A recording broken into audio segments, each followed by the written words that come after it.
Ever wondered why the office cubicle layout became so popular? It's not just because it's easier or cheaper than offices with doors, it's also because sitting in full view of everyone else builds a certain degree of accountability right into the layout.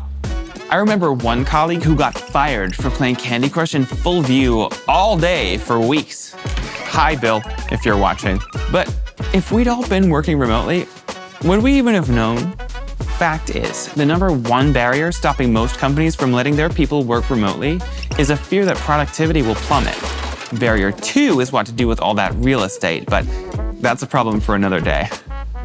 The pandemic brought the world tons of insight and proved that most people can actually be more productive remotely than in the office.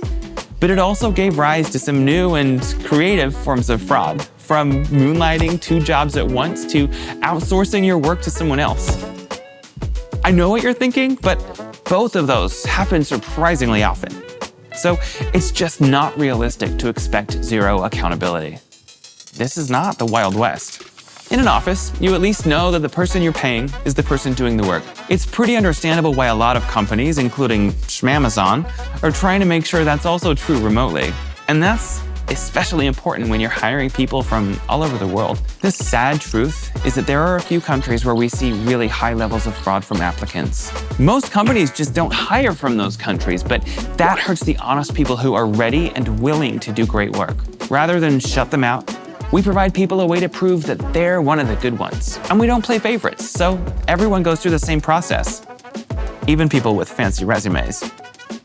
So, unless you're Bill playing Candy Crush all day, productivity monitoring software is nothing to be afraid of. Think of it like a Fitbit for work. Olympic coaches use Fitbits every day to help their athletes reach their peak performance. Now, the Fitbit isn't the whole story. It's a data input. It doesn't know when someone's had an ankle injury or a week off, but the coach does, and good ones will take that context into account. Likewise, employers understand that some valid activities don't generate mouse clicks, and that productivity can ebb and flow at times. But the data helps to paint the kind of picture that helps athletes to win medals. And that's just as powerful for office workers. I myself discovered that I get more work done when I attack my most important task first, even if it means I don't check my email inbox for the first hour or 2 of the day. I always thought I wasn't a morning person, but it turns out that time is really valuable to me.